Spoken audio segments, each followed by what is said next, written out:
The Summoning by Richard L. Elsliger. Copyright 2022. Decades have gone by, and still they summon me. They will not let me move on. I remember it like yesterday. I watched the flattened stretch of two-lane road unfurl before me and listened to the steady hum of the engine behind me. I drove in fourth gear, and the tachometer held a steady beat in the 4,000 range.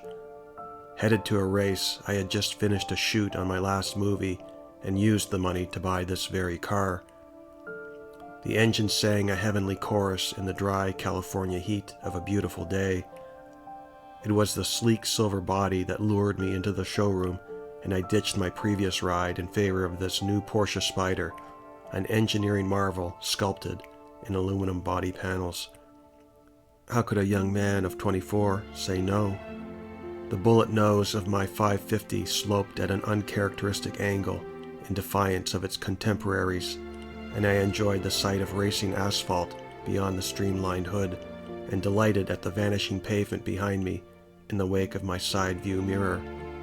I felt every tar bump, the steering wheel an extension of my hands that permitted me the privilege of feeling the road, not just seeing it. My mind drifted for a moment back in time that day, and I didn't appreciate the speeding ticket.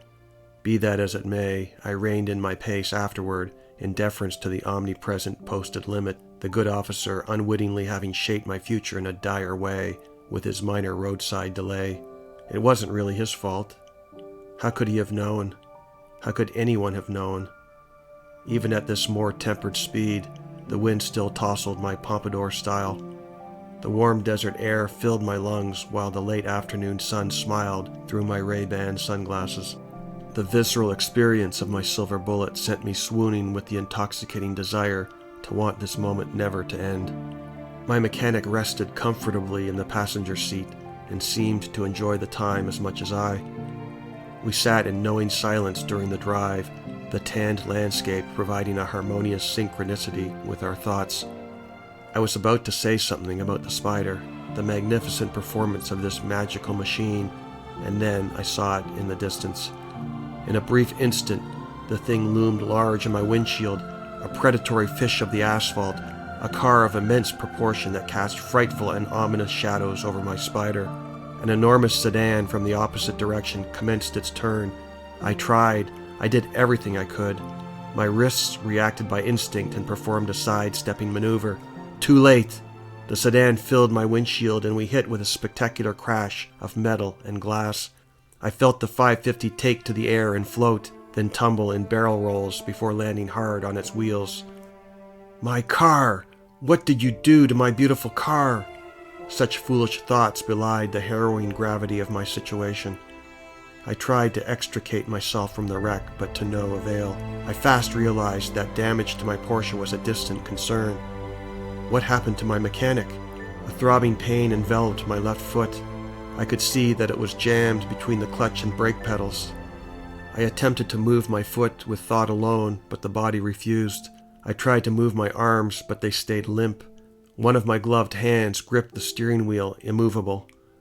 My mind drifted in a haze of semi-consciousness, and I tried to blink, to make sense of it, but even my eyelids remained unresponsive as my stare fixated toward the sky beyond the busted windshield. My neck vibrated with a dull, burning pain, and my jaw hung open, paralyzed. I wanted to see the reflection of my face to assess the damage. I wondered if I would ever act again.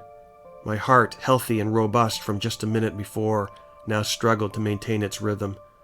My body felt anemic and feeble, as if I'd aged 60 years in the space of but a few seconds of time. A woman stood over me and took my pulse. She looked at me with pity and took a step back. I didn't want her to leave. Unable to speak, my mind begged her to stay. I did not want to be alone at this moment. I heard my driver's door wrench open and someone released my trapped foot from between the pedals. They lifted my shattered body from the wreckage. I could see my mechanic, my friend, motionless in the ditch at the side of the road.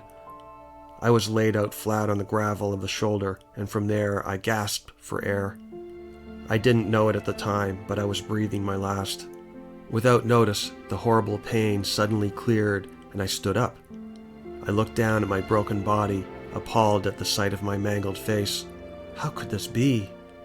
I watched the ambulance take my body away, along with my mechanic, my faithful friend to the last.